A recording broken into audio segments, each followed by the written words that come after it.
La liturgie de ce dimanche nous invite à la joie.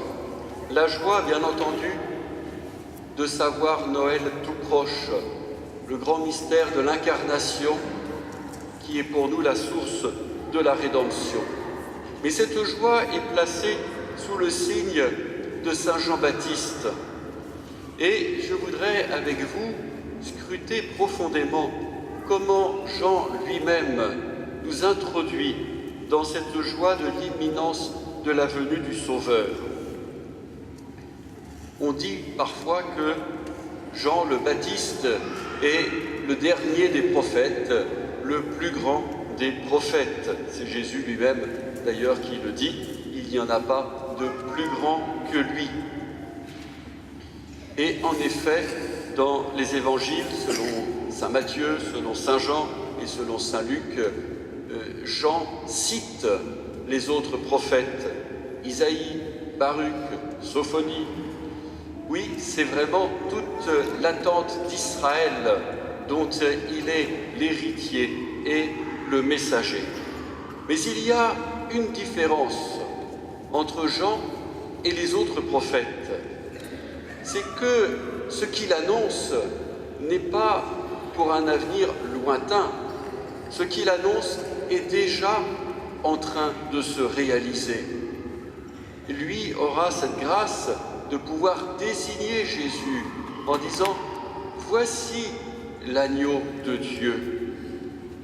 Donc, ces chemins qu'il faut aplanir et rendre droits, eh bien, le Seigneur lui-même est déjà en train de les ouvrir.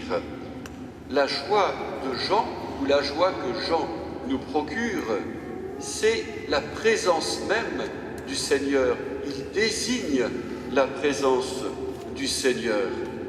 Et si l'on scrute bien l'Évangile, les foules qui viennent à Jean ressemblent déjà très curieusement aux apôtres eux-mêmes. Il y a des Juifs, des pharisiens de Jérusalem, mais il y a également des soldats, il y a toutes sortes de personnes, même pas désirables, des publicains par exemple. Eh bien, parmi les apôtres, n'y a-t-il pas aussi des pharisiens, des publicains? Saint Matthieu en était un, et encore d'autres, les zélotes, etc. Vous pouvez objecter qu'il n'y avait pas de soldats romains parmi les apôtres, c'est tout à fait exact, mais néanmoins, Jésus est en contact avec eux, et de façon extrêmement édifiante. Il y a 2 centurions qui sont mentionnés dans l'Évangile, celui qui a fait construire la synagogue de Capharnaüm et qui demande à Jésus la guérison de son esclave, et puis la merveilleuse profession de foi de celui qui est chargé de surveiller l'exécution de Jésus et qui dit vraiment celui-là était fils de Dieu. Donc ces foules qui viennent à Jean ne sont pas simplement des Juifs en attente, elles sont déjà l'image du peuple que Dieu est en train d'agréger autour de ce mystère de sa présence. Quand je vous dis que Jean annonce cette imminence de la venue du Sauveur, dans sa propre vie, déjà, il met en œuvre ce que Jésus va faire lui-même. Nous pouvons donc nous interroger sur la façon dont nous vivons notre foi et dont nous en témoignons. Cette présence du Seigneur, elle nous fait vivre, elle est là au cœur de l'Église qui est son corps. Nous ne témoignons pas seulement de quelqu'un qui reviendra avec puissance dans un retour lointain, mais bien de celui qui est là, mystérieusement présent au cœur du royaume qui est déjà inauguré.